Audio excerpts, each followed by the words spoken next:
French prison food versus French cuisine reality check. La Santé Prison, Paris. The meat wasn't refrigerated. For 48 hours. Stay with this story. What happens next almost didn't get stopped. Céline Moreau had inspected institutional kitchens across France for 12 years. Health and safety auditor for the Ministry of Justice.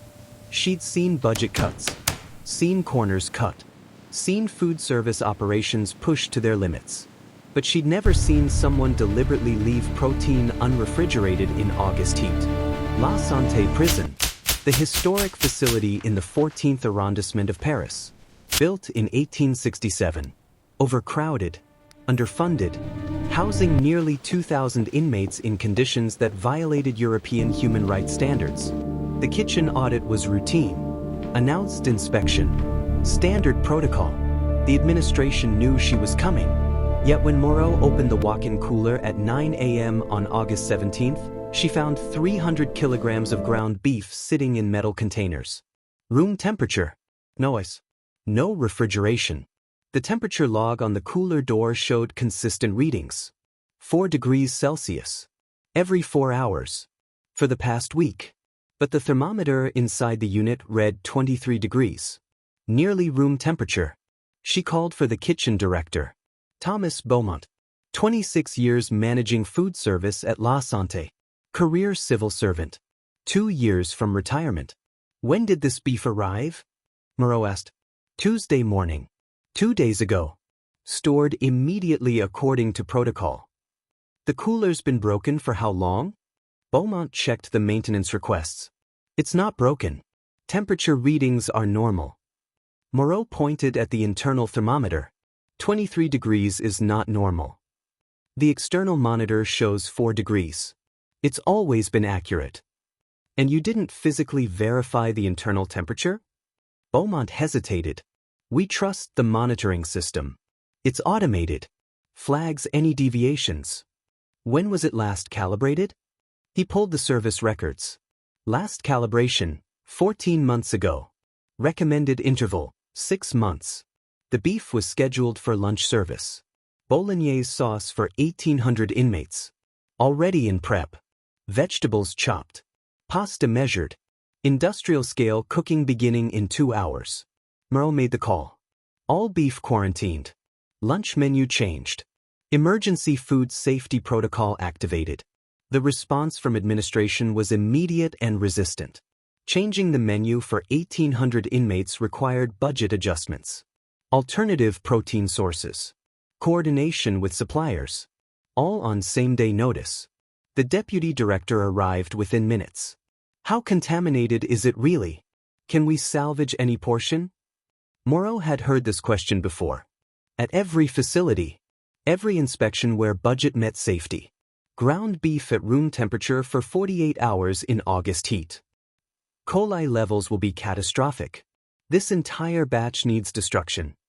That's 40,000 euros of meat. That's 1,800 potential food poisoning cases. The deputy director made the political calculation visible on his face. We need laboratory confirmation before disposal. Protocol requires testing. Testing meant samples sent to the state lab. Results in 72 hours. 3 more days of the contaminated beef occupying storage space. 3 more days of meal planning complications. But it also meant documentation. Evidence. Protection if anyone questioned the expense. Moreau agreed to testing while the beef remained quarantined in sealed containers under supervised refrigeration. She continued the inspection. Found 6 more violations. Expired dairy products still in rotation. Cleaning chemicals stored next to food prep areas. Inadequate hand-washing facilities. Staff working without updated health certifications. Standard issues for an overcrowded facility operating on inadequate budget. Nothing criminal. Just systematic corner cutting that accumulated into risk. The test results came back Friday. Coli 0157, H7. Salmonella. Listeria. Multiple dangerous pathogens at levels that would hospitalize healthy adults. Potentially lethal for anyone with compromised immunity. The entire beef shipment was condemned. Scheduled for hazardous waste disposal. But something bothered Moreau about the timeline. The cooler had been functioning Monday. She checked the maintenance logs. A technician had serviced the unit that afternoon. Certified it operational. Signed off on the inspection. Less than 24 hours before it supposedly failed. She requested the detailed service report. Wanted to see exactly what the technician had checked. The report showed standard procedures. Compressor inspection. Temperature verification. Calibration test. All systems normal. Signature and ID number from the technician.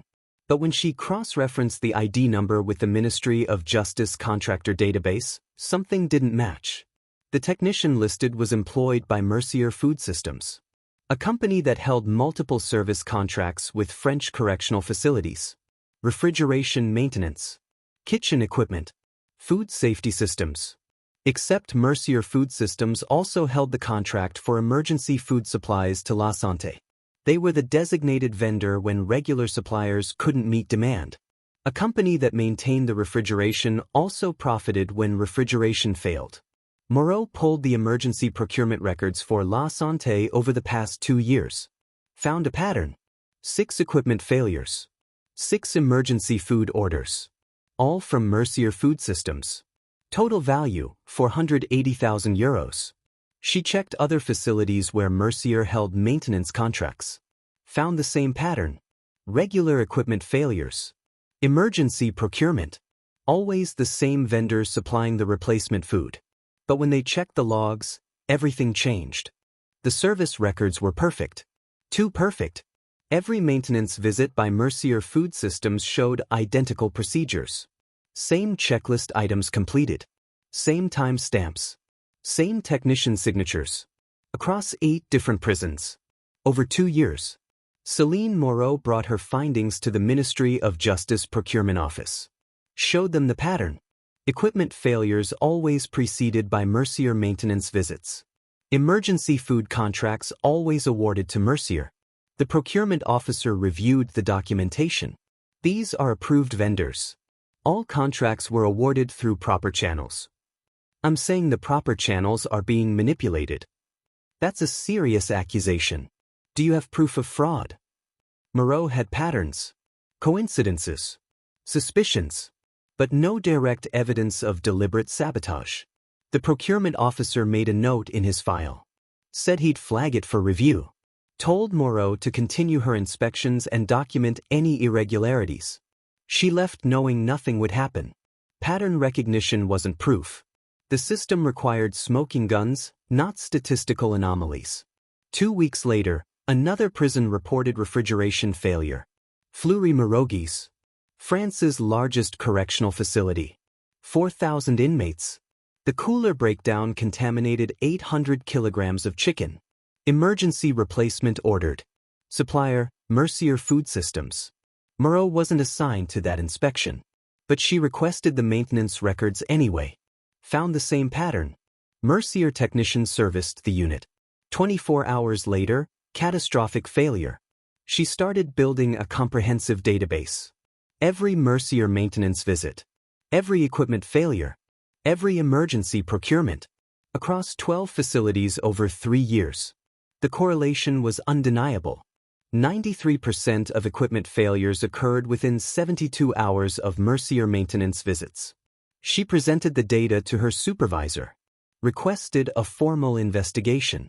Suggested bringing in financial auditors and potentially law enforcement. Her supervisors studied the spreadsheets. This could be confirmation bias. You're looking for a pattern, so you're finding one. 93% correlation isn't bias. It's also not proof of criminal activity. Equipment fails. That's why we have maintenance contracts. Mercier services more facilities than anyone else, so naturally they'll be associated with more failures. They're creating the failures, then profiting from the emergency replacements. Prove it. Show me one technician deliberately sabotaging equipment. Show me one falsified service report.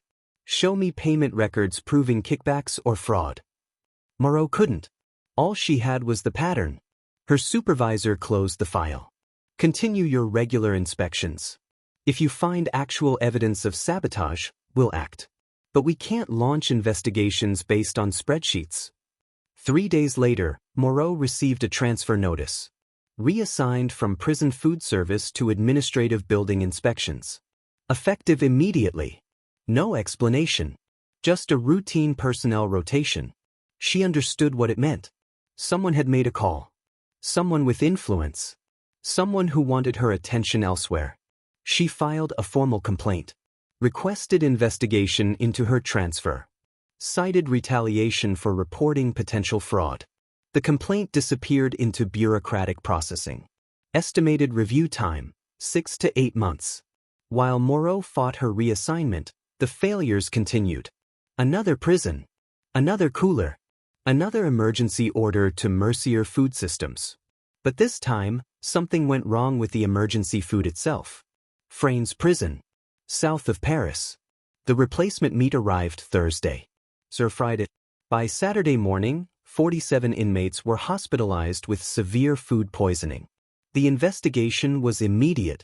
Health inspectors, police, media coverage, questions about how emergency food could be contaminated. Laboratory testing of the remaining Mercier supplies found bacterial levels that suggested improper storage and handling. The meat had been stored at unsafe temperatures. Then shipped to the prison. Then served to inmates without proper inspection because emergency orders bypassed normal safety protocols. Mercier Food Systems blamed the delivery service. Said the meat had been properly stored in their warehouse. Must have been compromised during transport. The delivery service blamed Mercier. Said they transported exactly what was provided. Maintained proper refrigeration throughout. No one could prove who was responsible. The meat was contaminated. 47 people were sick. But the chain of custody had too many gaps.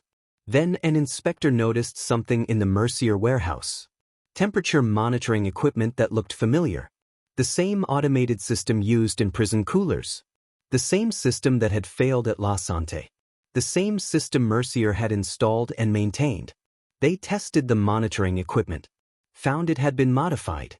Programmed to display false readings. Show safe temperatures while actual conditions were dangerous. The equipment in Mercier's own warehouse had the same modifications, which meant the contaminated emergency food hadn't been an accident. It had been stored improperly deliberately, just like the prison coolers had been sabotaged deliberately. Someone at Mercier had been creating food safety crises, profiting from emergency contracts, and covering their tracks by falsifying temperature data. The police raided Mercier Food Systems headquarters, seized computers, financial records, maintenance logs, found evidence of systematic fraud. Technicians instructed to disable cooling systems, to modify temperature monitors, to create failures that would trigger emergency orders. Found payments to prison staff, kitchen directors who looked the other way, administrators who expedited emergency contracts. Procurement officers who ensured Mercier won the bids. Found something worse. Communications showing Mercier executives knew the food they supplied during emergencies was substandard, stored improperly, potentially dangerous. But emergency orders bypassed inspections. So they shipped it anyway. 7 employees were arrested, including the CEO, charged with fraud, corruption, and reckless endangerment. But the investigation revealed a final detail that nobody had anticipated. The person who'd modified the temperature monitoring equipment wasn't a Mercier employee. He was a Ministry of Justice technician. Someone who'd helped install monitoring systems across the prison network. Someone who'd then sold that access to Mercier executives. Someone who'd known exactly which equipment to sabotage, which prisons to target, which inspectors to avoid. His name was on a service report from La Santé Prison. The Monday before Céline Moreau's inspection. The day before the cooler failed. He'd been there, working legitimately, installing a software update to the monitoring system. And while he was there, he'd programmed the unit to fail exactly 48 hours later. The ministry technician's name was Laurent Petit. 19 years of government service. Impeccable record. Security clearance. Access to every correctional facility in France. and a second income stream that had made him €700,000 over 3 years. The financial investigation traced payments from shell companies controlled by Mercier executives. Regular deposits. Bonuses after successful equipment failures. A percentage of every emergency contract his sabotage enabled. Petit had designed the perfect crime. Legitimate access. Technical expertise. And a victim pool, prison inmates, that society was predisposed to ignore. He'd modified monitoring systems to display false data, disabled cooling units remotely, timed failures to occur days after his visits, creating plausible deniability, even trained Mercier technicians on how to falsify service reports. The fraud network extended beyond Mercier. 5 other food service companies had paid Petit for similar sabotage. 12 prisons had been targeted. Over €2 million in fraudulent emergency contracts. But the investigation revealed something the prosecutors hadn't expected. Petit's defense. He claimed he'd reported the systemic vulnerabilities years ago. Written memos to his supervisors. Explained how automated monitoring systems could be manipulated. Recommended security upgrades. Suggested independent verification protocols. His warnings had been filed away. Ignored. Budget constraints made the recommended upgrades impossible. So Petit had decided to prove his point by exploiting the exact vulnerabilities he'd warned about. His attorney presented the memos. Dated. Documented. Showing Petit had indeed identified the risks. Had proposed solutions. Had been dismissed as paranoid. My client exposed a systemic failure, the attorney argued. The ministry created conditions where this fraud was inevitable. Where profit motive and inadequate oversight guaranteed exploitation. The prosecutor countered that Petit had profited personally. That warning about vulnerabilities didn't justify exploiting them for financial gain. But the defense had planted a question that couldn't be ignored. How many other contractors were exploiting the same vulnerabilities Petit had warned about? How many other technicians had the same access and knowledge? The ministry launched a comprehensive security review. Found the problem was worse than anyone had realized. Temperature monitoring systems across the French correctional network were centrally managed.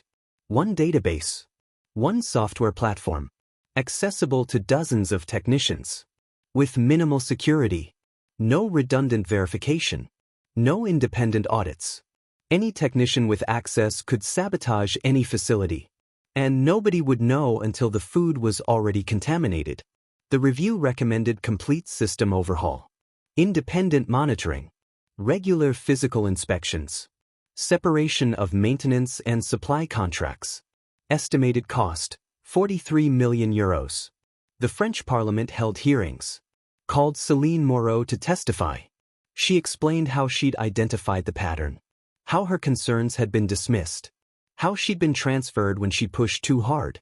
The committee praised her diligence. Condemned the retaliation. Promised reforms. Moreau received a commendation. Reinstatement to her original position.